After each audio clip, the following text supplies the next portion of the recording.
Hi friends, welcome to Biology Simplified Tamil. நான் உங்க செந்தில்நாதன். இன்னைக்கு நம்ம Transport in Plants 10th Standard TNACERT ல இருக்கிற வீடியோ பார்க்கலாம். Transpiration அப்படினா என்ன? Transpirationங்கிறது evaporation of water in plants through stomata in the leaves. So leavesல stomata இருக்கு. Stomataங்கிறது opening, okay?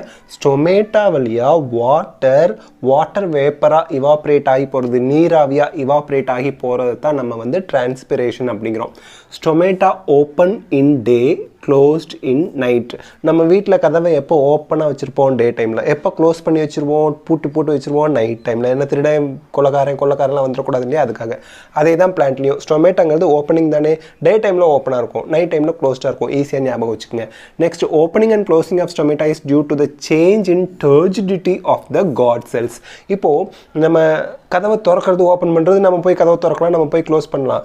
பிளான்ட்டில் போய் ஸ்டொமேட்டாவை யார் ஓப்பன் பண்ணி வச்சுட்டு வருது, யார் க்ளோஸ் பண்ணி வச்சுட்டு வருது, அதுக்கு தான் பிளான்ட்டில் ஒரு மெக்கானிசம் இருக்குது. ஓப்பனிங் அண்ட் க்ளோசிங் ஆஃப் ஸ்டொமேட்டாவை கண்ட்ரோல் பண்ணுற மெக்கானிசத்தை வந்து turgidity of the guard cells, அதில் அந்த டர்ஜிடிட்டி எப்படி சேஞ்ச் ஆகுது அதை பொறுத்து காட் செல்ஸ் வந்து க்ளோசிங் அண்ட் ஓப்பனிங் நடக்குது. காட் செல்ஸ் அப்படிங்கிறது என்னென்னா காப்பு செல்கள்னு தமிழில் சொல்லுவாங்க. இப்போது கதவை ஓப்பன் பண்ணுறீங்க, அந்த இடத்துல உங்களுக்கு பேசேஜ் கிடைக்கிறது எதனால், ரெண்டு கதவையும் ஓப்பன் பண்ணுறதுனால. திருப்பி க்ளோஸ் பண்ணிட்டீங்கன்னா பேசேஜ் மூடிடுது. அதே தான் இங்கே பேசேஜ் வந்து ஸ்டோமா, அந்த பேசேஜை ஓப்பன் பண்ணுறது க்ளோஸ் பண்ணுறது, அந்த வழி வந்து ஸ்டோமான்னு சொல்கிறோம். அந்த வழியை க்ளோஸ் பண்ணுறது ஓப்பன் பண்ணுறது யார் அப்படின்னா காட் செல்ஸ், மறந்துடாதீங்க. ஸோ ஸ்டொமேட்டா அப்படிங்கிறது ஓட்டை, காட் செல்ஸ்ங்கிறது அந்த கதவு மாதிரி க்ளோஸ் பண்ணி ஓப்பன் பண்ணுறது, அந்த ஓட்டையை க்ளோஸ் பண்ணுறது ஓப்பன் பண்ணுறது தான் guard cells. when water enters the god cell, இந்த மாதிரி காட் செல் இருக்குன்னா காட் செல்லுக்குள்ளே வாட்டர் உள்ளே போகும்போது இந்த க்ரீன் கலரில் வரைஞ்சிருக்கிறது காட் செல், நடுவில் இருக்க ஓட்டை தான் ஸ்டோமா. ஓகேங்களா, ஸ்டோமாங்கிறது போர், ஓட்டை. they become turgid and stoma opens. எப்போவும் நம்ம தெரியும் வாட்டர் செல்லுக்குள்ளே போனால் செல்லு வந்து நல்லா உப்பி போகும், உப்பி போகிறது தான் டர்ஜிட் அப்படிங்கிறோம். செல்லு இப்படியே உப்பும் போது ஓப்பன் ஆகிக்கும். ஸோ செல்லு ரெண்டு சைடு உப்பி வருது, ஓப்பனிங் ஆகிடுது. அதே வாட்டர் செல்லை விட்டு வெளியே வரும்போது செல்லு வந்து திருப்பி சுருங்கி போயிடும், ஷ்ரிங்க் ஆகிடும். ஷ்ரிங்க் ஆகும்போது க்ளோஸ் ஆகிடும். அவ்வளவுதான். வாட்டர் உள்ளே என்டர் ஆனால் ஸ்டொமேட்டா ஓப்பன் ஆகிடும். வாட்டர் காட் செல்ஸை விட்டு வெளியே போனால் ஸ்டொமேட்டா க்ளோஸ் ஆகிக்கும். ஸ்டோமாங்கிறது சிங்குலர், ஸ்டொமேட்டா அப்படிங்கிறது ப்ளூரல். அவ்வளவுதான். when the god cells lose water, water வந்து வெளியே போயிடுச்சுன்னா இந்த காட் செல்ஸ், இந்த கிரீன் கலரில் வச்சிருக்க செல் வந்து ஃபிளாசிட், சுருங்கி போயிடும், ஸ்டொமேட்டா க்ளோஸ் ஆகிக்கும். அவ்வளோதான். So opening and closing of ஸ்டொமேட்டாவுக்கு ஒரே ஒரு விஷயம் தான் நீங்கள் ஞாபகம் வச்சுக்கணும். காட் செல்குள்ளே வாட்டர் போச்சுன்னா காட் செல் வீங்கும், டர்ஜிட்னா வீங்கி போகிறது, இல்லை ஸ்வெல் அப்படி ஆகிறது. அப்படி ஸ்வெல் ஆகும்போது ஸ்டொமேட்டா ஓப்பன் ஆகுது, நடுவில் இருக்க ஓட்டை ஓப்பன் ஆகிக்குது, வாட்டர் அது வழியாக இவாப்ரேட் ஆகி போகும். நைட் டைமில் இந்த காட் செல்ஸில் இருக்கக்கூடிய வாட்டர்லாம் வெளியே வந்துடும். அப்போ செல்லு வந்து சுருங்கி போயிடும். அப்போது டிரான்ஸ்பிரேஷன் நடக்காது, வாட்டர் வேப்பர் வெளியே போகாது. இந்த இடத்துல நல்லா ஞாபகம் வச்சுக்கோங்க. இப்போ காட் செல்ஸ் இருக்கு இல்லையா, அது வீங்கும் போது ஓப்பன் ஆகுது, அப்புறம் சுருங்கும் போது க்ளோஸ் ஆகுது அப்படின்லாம் படிக்கிறோம் இல்லையா. வாட்டர் உள்ளே என்ட்ரு ஆகுது. இதை ஈஸியாக ஞாபகம் வச்சுக்கோங்க. ஒரு சீடையோ இல்லை உங்களோட ட்ரை கிரேப்ஸையோ தண்ணிக்குள்ளே ஊற போட்டால் என்ன உப்பி போகும், அதே தான் இங்கே நடக்குது.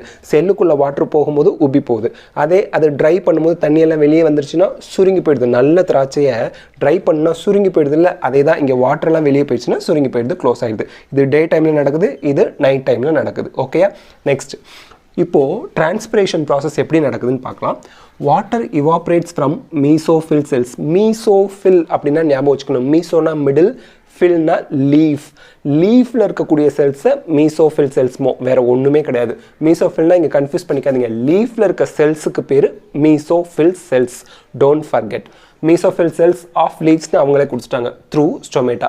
இப்போது லீஃபில் இருக்கக்கூடிய மீசோஃபில் செல்ஸ்லேருந்து ஸ்டொமேட்டா வழியாக வாட்டர் வெளியே போக ஆரம்பிக்குது. ஓகே, இப்போது மீசோஃபில் செல்ஸில் வாட்டர் கான்சன்ட்ரேஷன் குறைஞ்சிரும். ஏன், வாட்டர் இவாப்ரேட் ஆகிட்டே போச்சுன்னா அங்கே வாட்டர் ஸ்கார்சிட்டி, வாட்டர் பற்றாக்குறை, தண்ணி பற்றாக்குறை வந்துடுது. Okay. Next, more water drawn into the cells from xylem present in the veins. இங்கே பாருங்கள், இந்த ரெட் டாட் வரைஞ்சிருக்கோம் இல்லையா, இங்கேயும் xylem இருக்குது, இதுதான் வெயின்ஸ். ஸோ வெயின்ஸில் இருந்து வாட்டரை இது ட்ரா பண்ணிக்குது, பிடிச்சி இழுத்துக்குது. அப்போ பிடிச்சி இழுத்து தண்ணியும் திருப்பி இவாப்ரேட் ஆகி போகும். இப்போ இங்கேயும் தண்ணி தீர்ந்து போச்சு, வெயின்ஸ்லேயும் தண்ணி தீர்ந்து போச்சு. Again as water is lost from the leaves, இப்போ என்டையராக லீஃபில் இருக்க வெயின்லேயும் தண்ணி போயிடுச்சு, மீசோஃபில் இருக்க தண்ணியும் போயிடுச்சு. அப்போது pressure is created. pressure என்ன, இப்போ தண்ணி வேணும், என்ன பண்ணுறது? pressure is created in the top. இந்த இடத்துல ஒரு pressure create ஆகுது. டு புல்னா இழுக்கிறது. மோர் water from xylem to mesophyll. இங்கே தான் ஜைலம் இப்படியே ரெட் கலரில் நம்ம டியூப் மாதிரி வரைஞ்சிருக்கோம் இல்லையா. ஸோ ஜைலத்துலேருந்து மோர் வாட்டர் இங்கே போகுது. ஸோ இதை வந்து நம்ம டிரான்ஸ்பிரேஷன் புல் அப்படின்னு சொல்கிறோம். டிரான்ஸ்பிரேஷன் புல்லை நல்லா ஞாபகம் வச்சுக்கோங்க. நான் ஒரு டம்ளரில் இந்த மாதிரி டம்ளர் இருக்குது. இந்த டம்ளரில் வந்து ஒரு ஸ்ட்ரா போட்டிருக்கேன். இங்கே வந்து ஜூஸ் வச்சுருக்காங்க.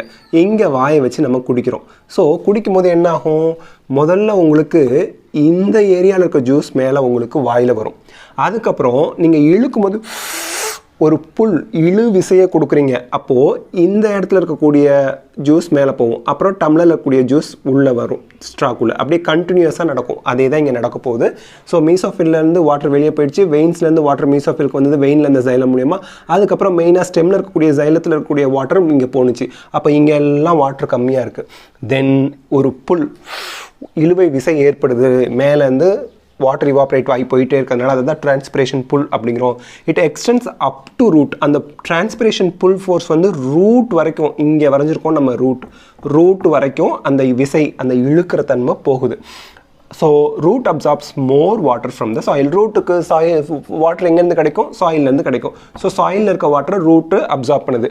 So continuous flow of water from root to leaves நடக்குது. ஸோ இங்கேருந்து மேலேருந்து நான் ஸ்ட்ரா வச்சு இன்னும் உடையிறதுனால டம்ளர்லேருந்து வாய் வரைக்கும் அந்த ஜூஸ் கண்டினியூவாக எப்படி என் வாய்க்கு வந்துக்கிட்டே இருக்குது. அந்த மாதிரி சாயில்லேருந்து ரூட் அப்சார்ப் பண்ண வாட்டர் ரூட்லேருந்து லீஃப் வரைக்கும் கண்டினியூஸாக போய்கிட்டே இருக்குது.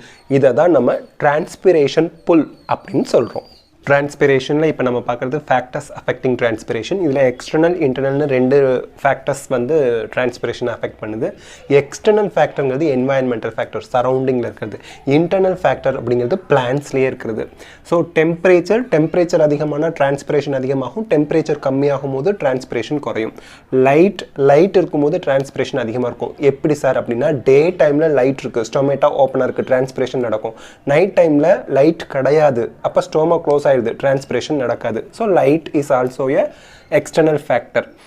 ஹியூமிடிட்டிங்கிறது மாய்ஸ்சர் இன் த ஏர். காற்றுல இருக்கக்கூடிய மாய்ஸ்சர், அதுதான் ஹியூமிடிட்டி அப்படிமோ. மாய்ஸ்சர் இன் த ஏர், காற்றில் இருக்கக்கூடிய ஈரப்பதம் அது அதிகமாக இருந்தால் டிரான்ஸ்பிரேஷன் குறைஞ்சிரும். ஹியூமிடிட்டி குறைஞ்சதுன்னா டிரான்ஸ்பிரேஷன் ஜாஸ்தியாக இருக்கும். விண்டு ஸ்பீடு, விண்டுனா என்ன?